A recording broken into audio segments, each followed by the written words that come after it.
أعوذ بالله من الشيطان الرجيم. بسم الله الرحمن الرحيم. الطلاق مرتان فإمساك بمعروف أو تسريح بإحسان. دی آیت مبارکه ستفصیل مونږ پرون عرض کړو. دی کې د طلاق شرایط او داغي اقسام مونږ بیان کړو. فرمایي چې طلاق رجعي یعنی د کم طلاق نه پس چې سړی دوباره رجوع کولی شي، دا صرف دو طلاق دي. یو سړی یو طلاق ورکو، دا یې نه پس رجوع کولی شي، یا یې دو ورکړل، نو فرمایي چې دغه رجوع چې دا فإمساکن، نو یا ساتل دی د دغه زنانه بمعروفین د دستور مطابق. کم دستور دی د مسلمانانو څنګه رواج دی، د هغه رواج مطابق ساتل. یعنی دا ضروری نه چې ته په شا ګرځې. عام طور زنانه چې خلک کم د هغې سره رویه ساتي، عام طور د هغې کمه خرچه کولی کېږي، عام څنګه دستور چلیږي د هغه دستور مطابق ساتل. او تسریح یا پرېښودل دی. پرېښودل دغه دی تا یو طلاق ورکړی یا دوه دې ورکړي دي، بس ته عدت ته انتظار وکړه، عدت ختم شو، د عدت ختمېدل نه پس به دا زنانه د کور نه ځي، نو دې له یو بهترین ډالۍ تیارول، لکه څنګه چې د دې په راوستو کې په دې باندې سودونه کېدل، د دې په دې روزختۍ کې د هغې نه ښه سود کول، ځکه چې دا یو ناکام واده او په دې کې د یو انسان زړه ته تکلیف ورسېدو، خاوند به هم خفئ، هغه ښځه به هم خفئ. نو د دوی دا جدایي په داسې طریقې سره پکار ده چې دا یو بل لپاره د خیرو باعث ونه ګرځي، د دشمنۍ باعث جوړ نشي. بس دوی دغه خیال وکړي چې یار مونږه مزاجونه د یو بل سره نه لګېدل، مونږه هغه د یو بل سره نصیب نه و لګېدلی، نو دوی جدا شي. لیکن دا جدایي داسې نه وي چې د دوو خاندانونو په منځ کې د دشمنۍ باعث وګرځي، او نه دی چې دغه ښځه بیا ټول عمر ده ته خیرې کوي، یا دی ټول عمر هغې ته خیرې کوي. ځان له د خیرو ځای نه کتل، بلکې دا فرمایي چې دا تاسو رخصت کوئ بی احسان. احسان ویلې کېږي په یعنی یو کار کې انتها ته رسیدل، یعنی په یو نیکۍ کې انتها ته رسیدل، لکه څنګه چې راځي حدیث شریف کې چې د الله تعالی یو سړی داسې عبادت کوي لکه دی چې الله تعالی اینی، یا کم سے کم چې الله تعالی دی اینی، دې ته احسان ویلی دی. نو دلته کې وایي چې تاسو د دې که تاسو یې نه ساتئ، نو عدت ته انتظار وکئ.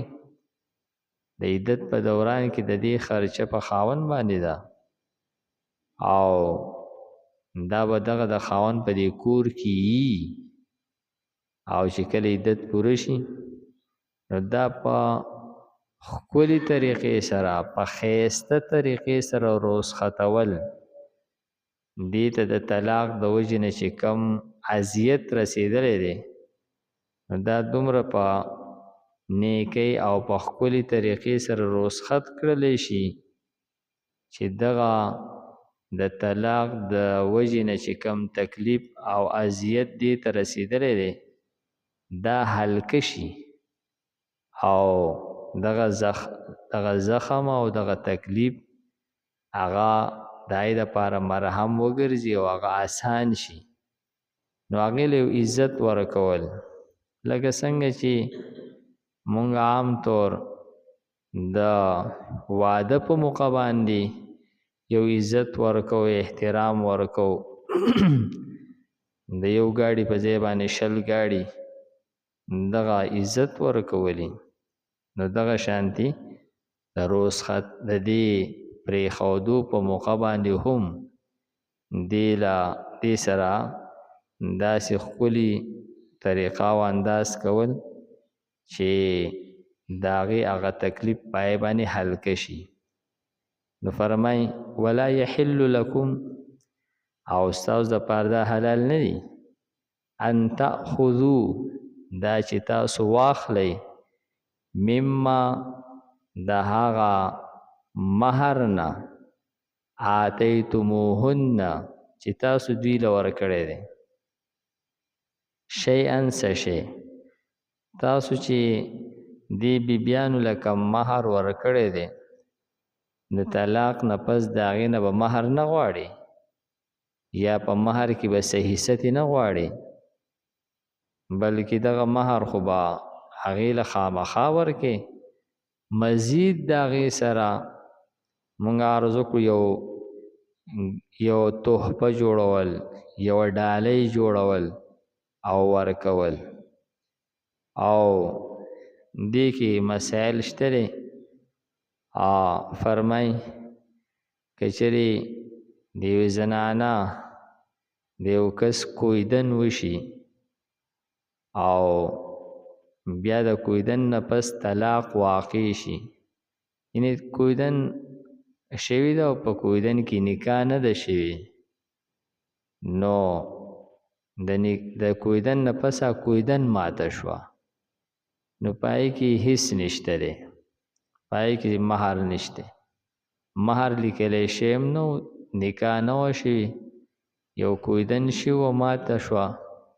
نو بس پای کې هیڅ نشته که فرض کیا نکاح شو او پاغې کې مهر متعین شو لیکن رخصتي نه وه شوي دغه زنانه د خاوند کور ته نه وه راغلي راواده شوي نه وه نو بیا به نیم مهر دغه زنانه ته ورکولی کېږي چې کله هغې ته طلاق ورکړلی شي او که چېرې رخصتي شوي نو بیا به پوره مهر ورکوي که چېرې خلوت صحیحه دا شوی نو فرمایي چې پوره مهر به دا سړی په دغه صورت کې ورکوي او فرمایي چې تاسو د دوی نه د دغه مهر په باره کې هیڅ مه غواړئ او یوازې مهر نه مما دا لفظ عام دی دی زنانه ته چې کم مهر ورکړلی شی دی یا د څه تحفې تحایف ورکړي دي ښځې له یا یې وله هغه دې باندې څه خرچې مرچې چې څه هم کړي دي پای کې هیڅ شی هبه تحفه هیڅ شی ته دې د ده لپاره واپس کول نه دي صحیح الا ان یخافا الله یقیم حدود الله فرمایي چې مگر په هغه صورت کې چېرې دوی ویریږي چې دوی به د الله تعالی حدود قایم نه کړلی شي فإن خفتم الله یقیم حدود الله نو که چېرې دوی په دې باندې ویرېدل چې دا ښځه خاوند چې دي دوی د الله د پولو رعایت نشي کولی خپل زندگی نشي تیروله یو بل باندې ظلم زیاتې خامخا کوي بس ځان له د خیرو او یو ځای کتلی دی نو فرمایي چې په دغه صورت کې دوی خله کولی شي دې آیت مبارکه کې ګویا چې د خولې تذکره کوي دا الله الا ان یخافا کچری دوی یریږي فرمایي چې د دې څلور صورتونه جوړیږي یو دا صورت دی چې مسله چې ده د زنانه د طرف نه ده زنانه په دې نکاح نه ده خوشحاله او د نکاح ختمول غواړي یو صورت دا چې خاون په نکاح نه دی خوشحاله او د نکاح ختمول غواړي بل صورت دا چې دواړه په دې نکاح باندې خپه دي دواړه ختمول غواړي بل دا چې خپه په دواړه نه دي بس اسی دا نکاح ختمول غواړي نو فرمایي چې په دې څلورو صورتونو کې دو صورت داسې دي چې پای کې دا سړی د دې زنانه نه هغه فدیه مہر واپس اغستی شي چې کله دا ښځه په دې نکاح نه ده خوشحاله او ښځه مطالبه کوي او طلاق غواړي نو په دغه صورت کې د دې ښځې نه مہر اغستل یا دې دواړو چې په څه باندې هم رضا او صلاح راله هغه شانتي کول دا جایز دی که فرض کیا سړی په نکاح نه دی خوشحاله او ښځې له بار بار تکلیف ورکوي او کوشش دا دی چې دا ښځه د طلاق مطالبو کې تنګ شي چې زه ترې مہر ونسمه نو فرمایي چې په دې صورت کې د دې سړي دپاره د ښځې نه مہر غوښتل لا حرام دي دا مخکې آیت کې وفرمیل چې ولا یحل لکم ستاسو دپاره حلال نه دي نو حرام شو او که چېرې دواړه په نکاح باندې خپه یي نو په دې باره کې د علماو اختلاف دی او جمهور علما وایي چې د فدیې اغستل په دې صورت کې چې دواړه په نکاح باندې خپه دي نو که دا سړی تی فدیه اخلي څه شی ترې غواړي نو جواز شته دی او که دواړه په نکاح باندې خپه نه دي بس هسې خله کول غواړي نو فرمایي په دې صورت کې هم د مہر یا د بل څه مطالبه د ښځې نه کول دا نه دي درست نو فرمایي چې صرف دغه یو صورت خو پکې بالکل فرضي دی چې دواړه خوشحاله او بیا هم خله کوي البته عام طور دی یا خاون خپه یا ښځه خپه نو که ښځه طلاق مطالبه کوي ښځه د خولې اصل صورت دا دی چې ښځه کله طلاق غواړي نو په دغه صورت کې د هغې نه مہر اغستل د طلاق په بدل کې یا نیم مہر اغستل یا د مہر نه هم سیوا اغستل دا بیا د دوی په منځ کې د جوړ خبره ده نو فرمایي چې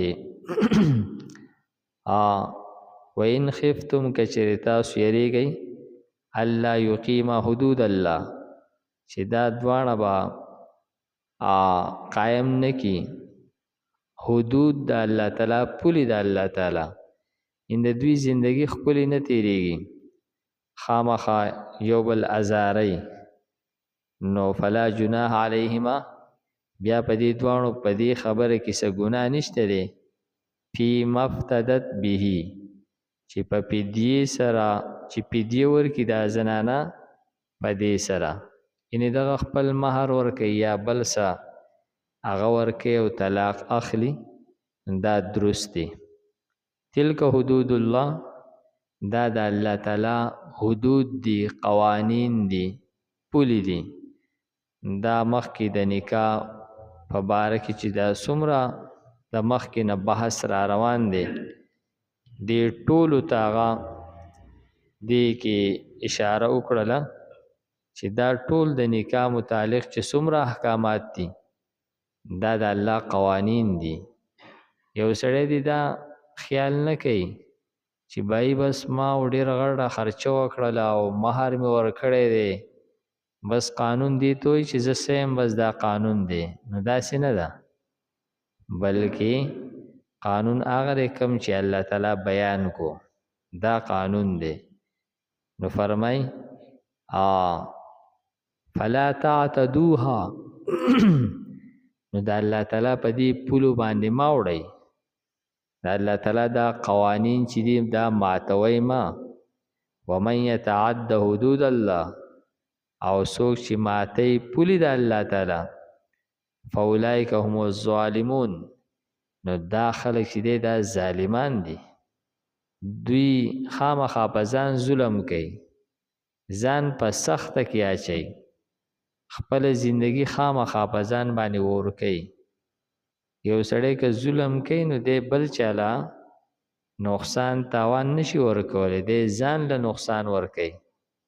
آخرت هم ځان له خرابوي او دنیای هم هغه سپیره کیږي. او بیا خاص طور باندې د ښځې او د خاوند په منځ کې چې کلم د الله تعالی د قوانینو خیال نه ساتلی کیږي، کله چې د ښځې او د خاوند په تعلق کې ظلم او زیاتې کولی کیږي نو دا د سپیروالی د بې برکتۍ د ټول نه لوی سبب دی. بیا مونږ یار په مونږ باندې چا څه کړي دي او زما کاروبار بند شو او زما نصیب خراب شو او زما مخه بنده، دا خبرې چې مونږ څونه کوو نو دا خامخا مونږ ځان په دوکه کې اچولی. کله هم چې د ښځې خاوند تعلق په دې کې څومره ظلم زیاتی نو دا بس خود به خود سپیروالی دی، دا خود به خود د الله تعالی د قهر ځان نشانه جوړول دی. او څومره چې دا تعلق ښکلی او خوشګوارو د یو بل سره احسان کول، یو بل باندې خفه کېدل، د یو بل خیال ساتل، د دې خبرې چې څومره زیات په دې کې لحاظ وو دومره دا هغه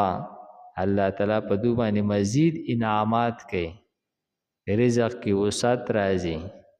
او کور کې چې دی نو هغه برکت راځي او مسائل او مشکلات الله تعالی د دې نه محفوظ کوي. الطلاق مرتان طلاق رجعی دو کرته ده. فامساکن نو یا ساتلی بمعروفین د عام دستور مطابق او تسریح یا پریخودلی باحسان پخکلی طریقې سره. ولا يحل لكم او ندی حلال استاوس دپاره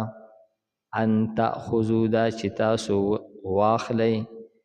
مما د هغې نه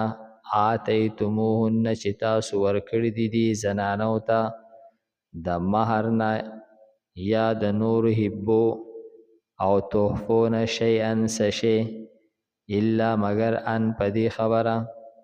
یخافا چې ویریږي دوی الله یقیم حدود الله دا چې نشي قایمولی دوی حدونه د الله تعالی پولی د الله تعالی. فإن خفتم نو کچری تاسو یریږئ الله یقیم حدود الله دا چې قائم بنه کی دوی پولی د الله تعالی قوانین د الله تعالی فلا جناح علیهما نو نشتره گناه په دې دوانو باندې فیما فاغس کی افتدت چې په پدیه سره ورکی به په دې سره د زنانه تلک حدود الله دا حدونه د الله تعالی دي. فلا تعتدوها نو تاسو نو تاسو ما وړي په دې باندې ومن او هغه څوک یتعدى چې پورې وتلو واوړېدلو حدود الله په پولو د الله باندې فاولئک هم الظالمون نو دا خلک ظالمان دي الحمد لله رب العالمين والعاقبة للمتقين والصلاة والسلام على خير خلقه محمد وآله وأصحابه أجمعين پروردگار زموږ دا ناسته په خپل دربار کې قبول کړي پروردگار موږ ته د قرآن پاک سمجھ بوج را نصیب کړي د مرګ نه مخکې موږ ته په دې باندې عمل کولو توفیق راکړي وصلى الله تعالى على خير خلقه محمد وآله وأصحابه أجمعين برحمتك يا أرحم الراحمين